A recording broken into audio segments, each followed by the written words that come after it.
What's going on, traders? We're ready to dive into this market, seeing a little bit of leaks. So I know you guys are like, I got enough Money Mitch. I need Joel Elconin. Let's go ahead. Let's dive on in. Welcome to At the Close. All right, it is time for pre-market prep at the close.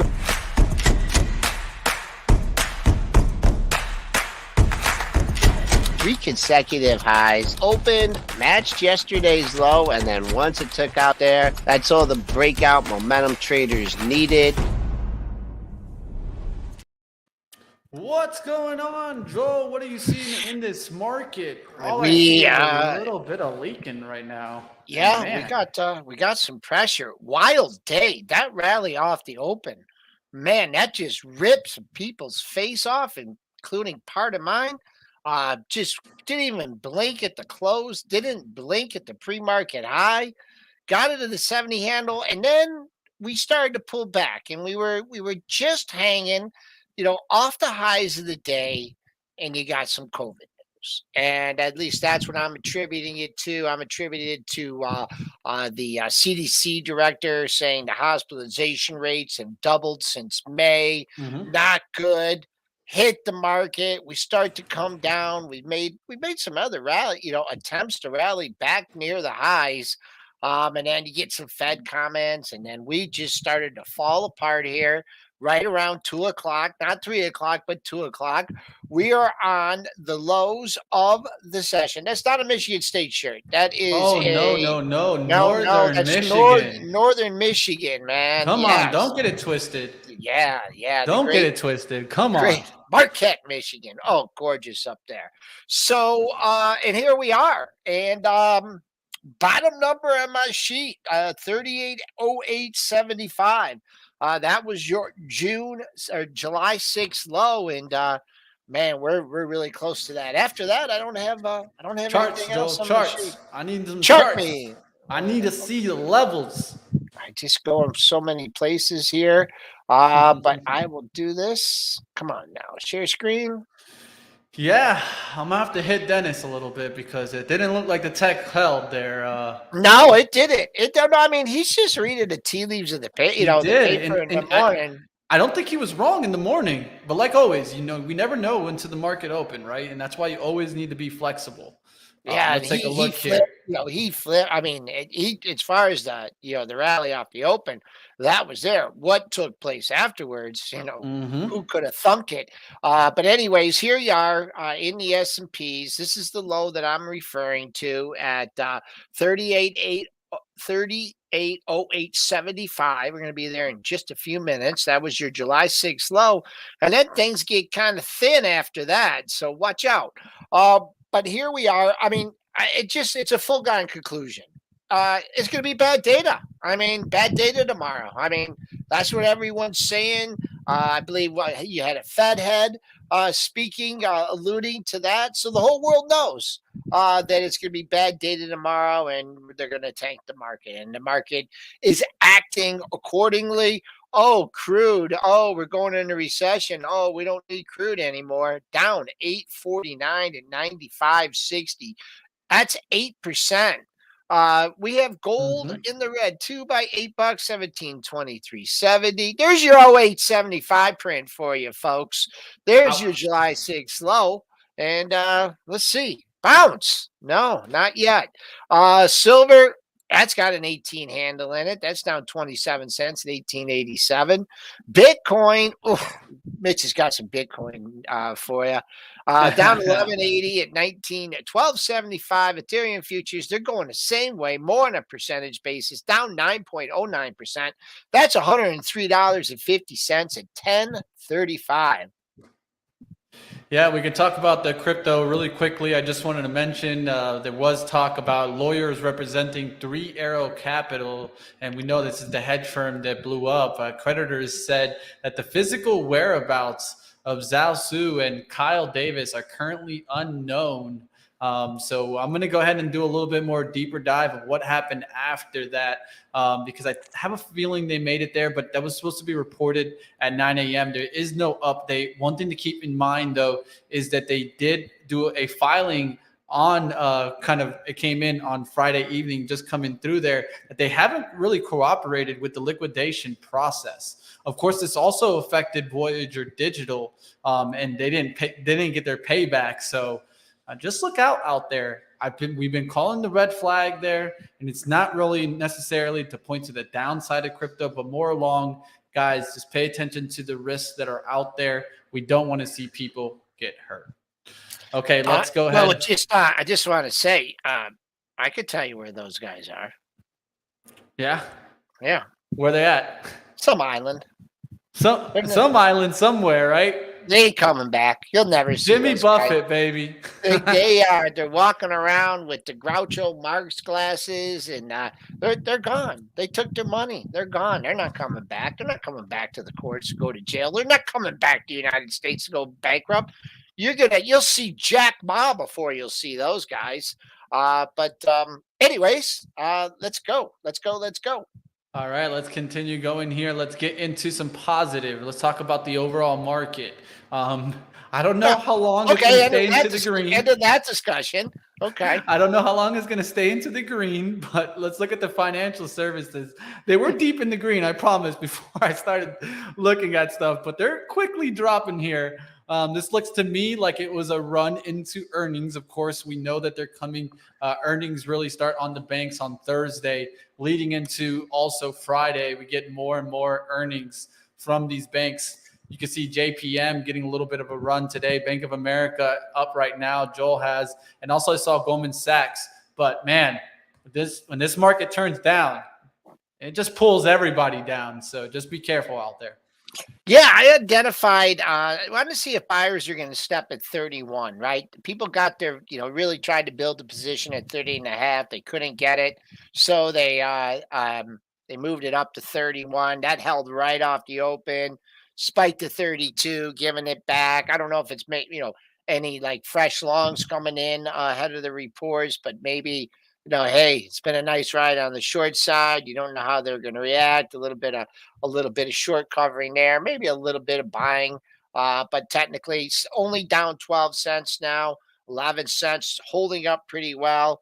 But still, never really got that move with the market off that June low. JP Morgan, same thing, showed some life early in the session, got all the way up to 115. Now back down, matching the low from yesterday. So I just think a little preemptive buying here ahead of those numbers coming out. I believe on Thursday, right, Mitch? I think Thursday morning. Yes, Thursday is when we'll start getting a lot of these earnings starting to flow on through. Thursday, we got JP Morgan, JP Morgan Chase, we got Morgan Stanley, we got First Republic, and then Friday we'll get more. We'll get Wells Fargo, BlackRock, Citigroup. So definitely just keep on watch. There's going to be a lot going on. If you wanted to take a look, we do have an earnings calendar out on Benzinga's Twitter. So if you want to kind of keep on watch on that, I would do that also. Let's talk about a little bit of some action in basic materials. It was in steel, so they were getting a little bit of a bounce there. Bounce in names like Nucor, US Steel, and Cleveland Cliff. Let's take a look at Nucor, see what you see on that chart. Nucor, it was looking so good. Oh, we're breaking out above 112. We're going to take out that 112.46. No, we couldn't even get to yesterday's high at 112. Got to be quicker than that. Yeah, stalled at 111.59. Dudes, if me and you can identify it on the chart, there's algorithms and much smarter, technical traders out there. That's the bad news. The good news is you got a formation on the downside. Triple bottom, 107.40. Yesterday's low, 47. Two-day low. Today's low, 107.32. So ahead of the low of the move, couldn't fill the gap from a couple days ago. So that is super extra major support. That's such good support that it deserves a line. We're going to go lines here in Nucor just so we can say, hey, we looked at this a while ago, and we're going to flag this 112 area on the upside, and we're going to move this down a little bit more to this 107 area. And what we're going to do, so people just don't think we're making this stuff, we're going to put a date on it, and that date is 7/12. Should I put the year in, or do you think we all know the year? Yeah, and I think we know the year at least, and we'll Okay. probably get back to it. Hopefully, it won't be too long till we see that again. But hey, hold on to your pants. You never We know, got a right? rally going. We hit 0475. We're trying to catch a bid here. Trying not to close on the lows of the session. I gave you 0875. If you still want it, looks like you can still get it here before we get the imbalances. 8 minutes before we get the imbalances. We were hanging on to that kind of 381.10 level. I had that drawn on my level for the SPY. It was hanging on in the pre-market, and boy, did we just knock that out. So I'm going to look to see if we can at least recover that before the close. Let's go towards the airlines today, catching a little bit of a bid there for a while. Delta kind of leading this off. Tomorrow they'll get the earnings, right? But American Airlines was probably the strongest chart today. I did take a little quick trade on Delta. I'm all out now, but Good job. It wasn't a bad setup there. I thought, beating down names, energy has come down. That was a lot of the kind of the hit that was coming towards the airlines. And we've been hearing some better numbers, right? What's a catalyst? What's a catalyst for airlines? What's their biggest cost? Is oil, man. It's Yeah. that oil cost, and when it Yep. comes down, it helps them, and It definitely helps when them. it goes up like it was, that doesn't help them at all there. I And don't know who made the comment in the chat here. They're like strange things going on when the airports. It was G14. So much going on today. There's this uncharted territory. Nobody knows. Ever heard an airport tell airlines not to book any more flights because I mean, it is. It's bizarro world, but lower fuel costs helping Delta. Also, American Airlines having a good day. So ahead of earnings. Oh, that was sleepy. Even if you waited until it broke out, it had those three highs at 1427. You could have made a few shekels on that. You traded up to 1504. UAL is always the mover. That's moving pretty good too. Boom. What else do we got? Well, we're not going to do Spirit because who still knows what in could happen. the saga. That's what I'm calling it, because Still in the discovery phase. yeah, they might push back the investor meeting again. You never know. We'll find out whatever happens to Save when they want to go ahead and find out and let us know. Let's keep going towards some other news out No, there. let's stay with the airlines here for a Okay. second. You Yeah. alerted me to Boeing. Why don't you give me the Boeing news? Yeah, let's do the Boeings. That's smart. Yeah. All right. So let's talk about Boeing. They definitely had a great day today. This comes off of reaching their highest monthly levels since March 2019 in deliveries. Boeing delivered 51 airplanes in June, totaling 216 jets during the first half. Not a bad result there for Boeing. And a person that was, and I've been publicly kind of bearish on Boeing, it got over a good level today at 146 level. Well, yeah, long consolidation. This I can't remember what happened this day. That was a big fake out. But on days like this, where they're selling almost everything, they're looking something to buy. You get the good news. This could be the second monthly green candle in a row for Boeing. Is that possible?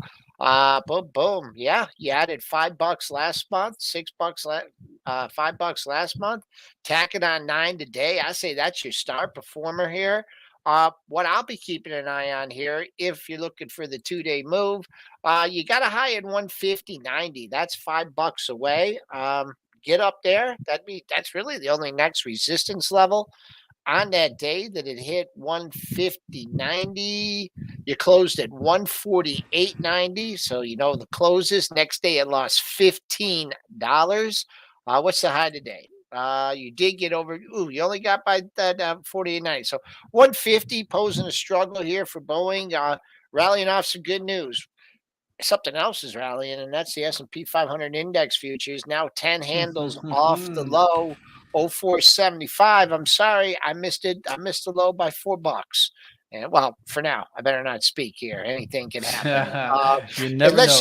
Let's just finish up. If we're staying on the travel theme here, Lower fuel costs helping Carnival Cruise here. Good day, got near the lows of the move, caught a bid. So what do you got here?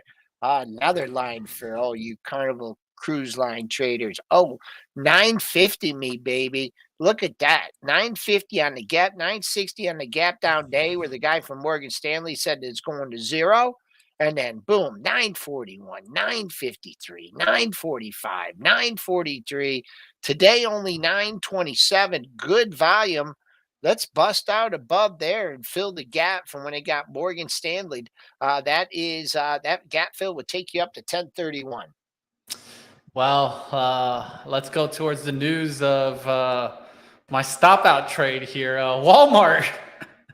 Walmart to purchase 4,500 of Canoe electric delivery vehicles to be used for last mile deliveries. And it just stopped me out on that downturn in the SPY. I had to stop set because I had the show on, and I just turned to the chart right now and I'm like, oh, did you go to it? Yeah, right to it. 124 at 80s. I got stopped out there. Oh, I mean, your target. I mean, it got through that 123. It was looking great. It was looking great. But that's how this market is. Just because it looks great doesn't mean it actually is. And it's so hard, and because it's always after the fact, Jack. But you had the pair of highs there. Let's just call it 126.50, right? And so you're thinking, yeah, it goes through there. I'm looking pretty good. Clears out some paper at 127. Probably some institutional sellers there. Just people scalping from 122. Get me out of 127. Couldn't absorb that paper there. But then when it came back down through that 126.50 area, boom, that's when it really, based on the chart here, once it came back down through there, it really caught the downward momentum. But good call. I like the way you followed the setup. I wish you would have been able to get some profit on it, but that's the market for you, right? Easy come, easy go. Especially with the swings in this market. It's just been tough. Even when you get that good look in the swing, it easily can turn around. And I think I was even concerned about it going into the CPI because it's going to move so much, the stocks tomorrow. You never know where this is going to be after the CPI. So I think maybe they did me a favor, got me out here, and I won't be so concerned about it towards the CPI data. We'll definitely be paying attention to that tomorrow at 8:30. I want to give a shout out to Triple D here because he nailed this puppy. Yeah. $5. Look at that. Yeah. Drew that line in this morning.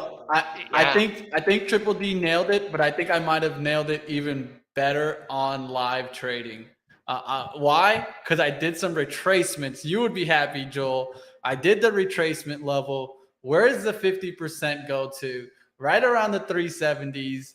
And I put 362 because of the hourly pullback level that I saw on this wick.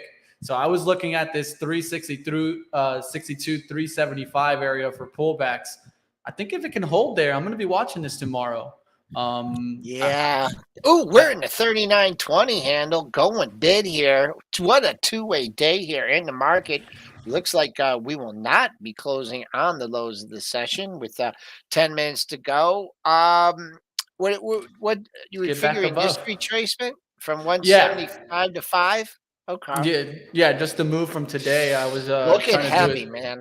We'll see. I mean, the news came out today, right? Mm-hmm. So you got the news, you got the catalyst. Whoever was in was selling. So it better hold. I mean, right here, right now, if you're going to take a poke at it, problem is the top of if you got a risk down to the top of yesterday's range, that would be 270, and it's just a little different market character here, right? With because now you're going up. I'm like, there's people that are going, why did I buy this at 460 now? And I was looking good at 5, and now I'm down $1. So we'll see. There could be some head scratching there. I agree, Debbie. Talking about that these days when the momentum slows, I dump the trade. No stops, says Debbie. I can't disagree with that, Debbie. It's just tough. It's tough to hold some trades nowadays, especially swing trades. Let's keep going.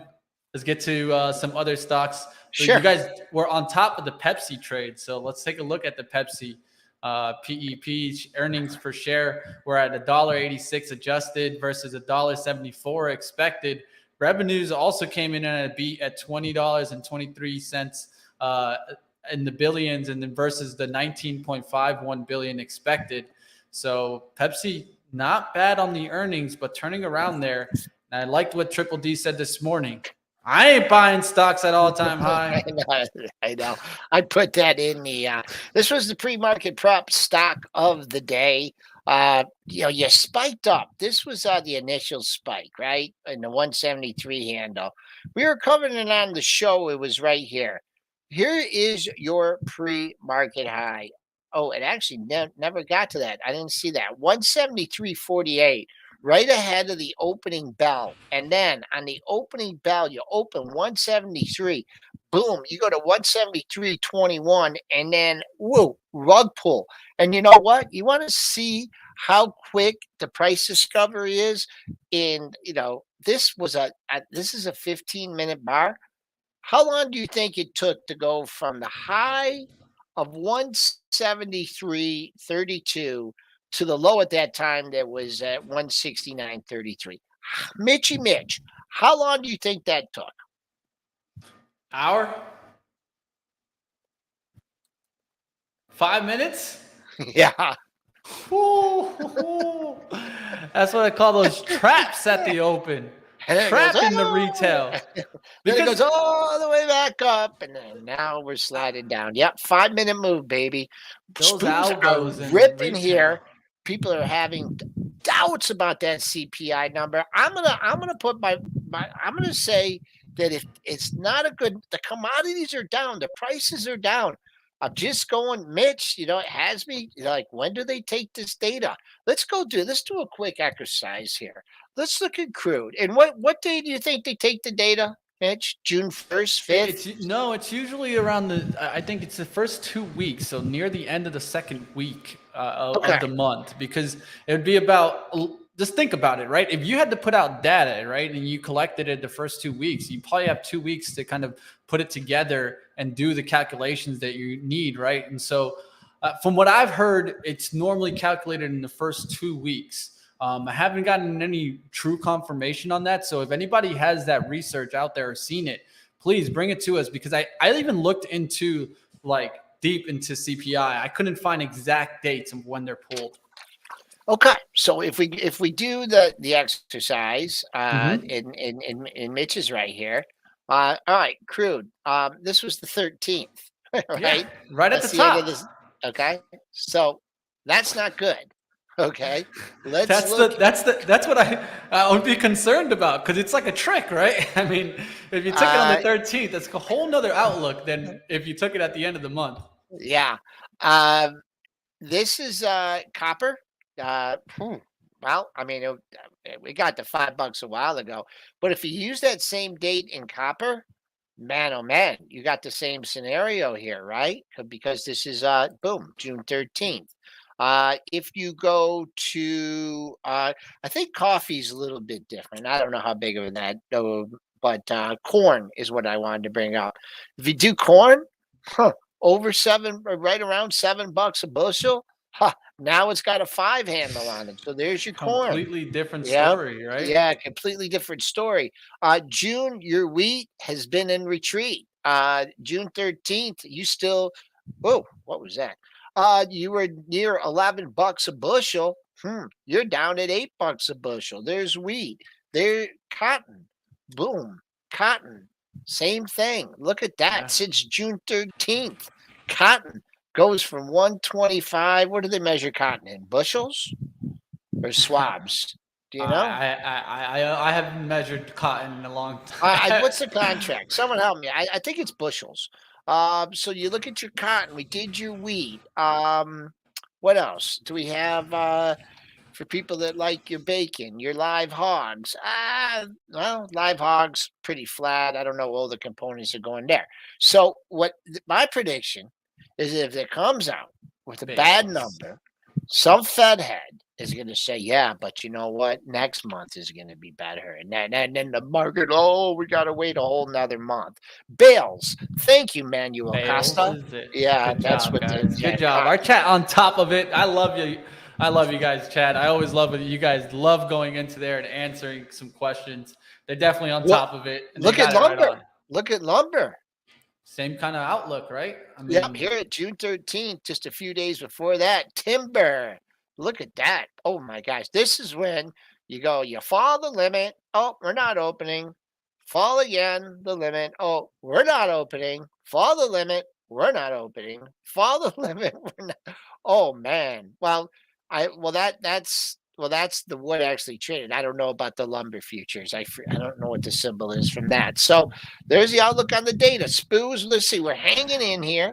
We got 3 minutes to go. We want to stick a couple tickers in, or how would you like to end the day?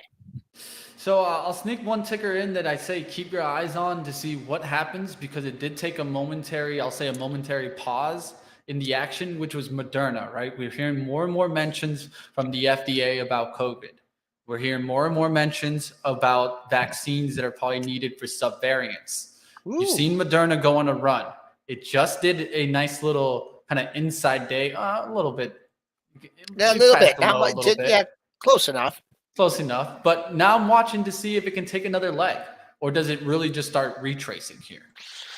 I think you got a great spot. You got a great setup because you can look both ways on this one, right? Mm-hmm. You look at the 117.16 low today, 117.36. That was your low on July 8th. You got a nice $3 bounce off that. I mean, I don't know if you want to risk $3 on it, but I think as long as it holds 170, looking good. You got to knock out. I'm going to call him a 181 seller. There's someone targeted 180 to 181. Yesterday's high 80.48. Today's high 80.73. So I mean that's a zone. That's a zone that you got to keep an eye on right here. Pair of highs, and then boom, zone right here. Last one. Just want to sneak one in. Is the outlook on cloud plays with Now? I'm gonna look up what exactly was bringing Now down here. I know that even Yeah, it got it caught crushed, Dennis' didn't it? eyes. Dennis was even talking about it. How it was pulling some of these. It looks like there was gloomy CEO comments. I'm gonna look for the comments. You tell me what you see on the chart, Joel. What I see on the chart is that you have a must-hold level that you're closing right near 426, 424.79. Boom. Oh, you got a bounce, a $4 bounce. Where'd you come to before? 424.17. Boom. This is a little bit lower at 21.87. So I don't know. I like the bounce, a $4 bounce. You lose that. You're looking at 421.87. That's an ugly red candle for service now. All right, we'll see what happens to the other cloud players on this. Looks like it was during a CNBC interview late Monday where you got comments from the CEO. I'm going to do a little bit deeper dive to kind of bring this to us. I'm sure we'll talk about it tomorrow with Dennis in the pre-market. I know he was watching this, and we'll see how it affects the other cloud players. That's going to be it for us. What did we close on? What did we get? We got a Did we nice get little back? rally. Yeah, We look at rallied. that three. Look Yeah. at that 381.10. Look at that. That thing just holding resistance now. Oh Old man, support, this. new resistance, back near the pre-market low. We Yeah. did have a nice bar here in the last 15 minutes. So fasten your seatbelts, folks. We'll be ready for that CPI data tomorrow. All right, that's going to do it for us today. We're going to bring you guys on over to Cannabis Insider. Thank you, like always, Joel, for joining me today on At the Close, and we'll see you tomorrow, Joel. All right, that's going to do it for us. Smash the like. Let's get you guys on over to some Cannabis Insiders action. We'll see what's going on in the markets today in the cannabis industry. Smash the like before you get on out of here, and let me know, what do you want to do more on At the Close? I know that sometimes we try to cover all the headlines. I try to cover the biggest movers that I saw on the day. But like always, you guys can give us the feedback by hitting the comments after the show.